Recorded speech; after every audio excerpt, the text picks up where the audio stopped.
san me yasa na kira ku? Ke ki tsaya ki saurare ni, ke ce babba.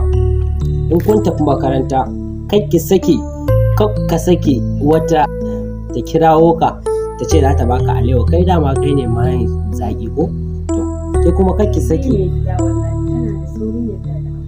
Tunda aka yi magana na gaba ɗaya na kasa gane. Baka san cewa duk canfi bane waɗannan abubuwa? Canfi? Jita-jitan da ake ne canfi a gaban ki fa ina social media ɗazu na ga an sa wata mata ta je ta zuke wata jini. To shikenan canfi ne. Inda canfi ne ke in za ki fita amma ni ki killace min ƴaƴana gaskiya. Kina ji? Salamu alaikum. Salamu alaikum. Na kura mene a gida? Dan da kuke ba ko na zo ku yi ba. Fitsari nake ji buta za ku yi.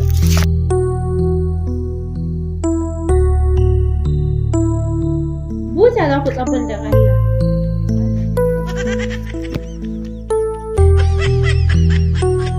Wai ba kwa jin magana ne?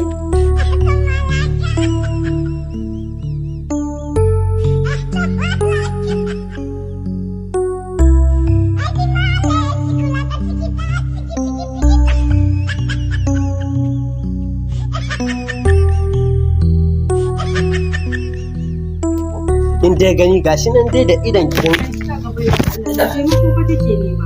taimako? To kira ta ki taimaka mata.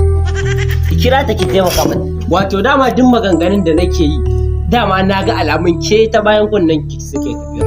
To shikenan da kin yi magana da tuni dai ake fada ana.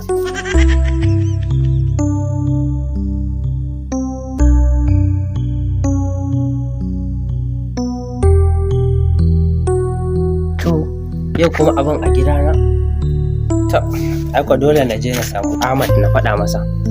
Saboda na san matarsa ba ta ji. Wai mai gida ina za ka je ba? Ka san ko kuɗin ce fa nema kwata-kwata baka bayar ba yau a gida. Yanzu zan fita na je na samo mana abin da za mu ɗan ko garin kwaki gwangwani ɗaya muka cika ba zai ishe mu ba. Kine. Garin kwaki. Garin kwakin nan ma fa jiya ma fa shi muka ci. Kuma sannan yau ma ka ce garin kwaki? Mu kenan mu ƙare a garin kwaki kullum kenan. Ba ki da hankali.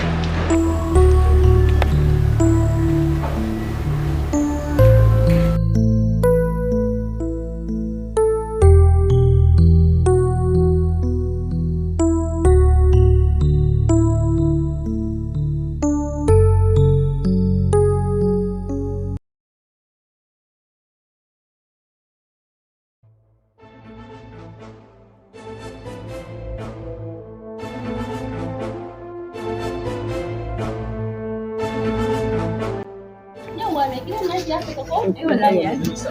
Yawa kin ga na da fitsarin da ya matsa ni shi yasa. A'a ba komai wallahi kai sai a cikin take da mu Allah ki. A'a ba komai. To na gode. Nan ne mai gidan ko? Eh.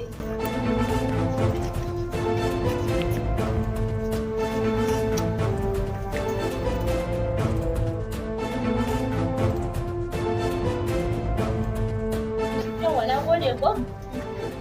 Suke da data ki dan samu ruwa mai sha. A'a kake da. Bari na kawo miki.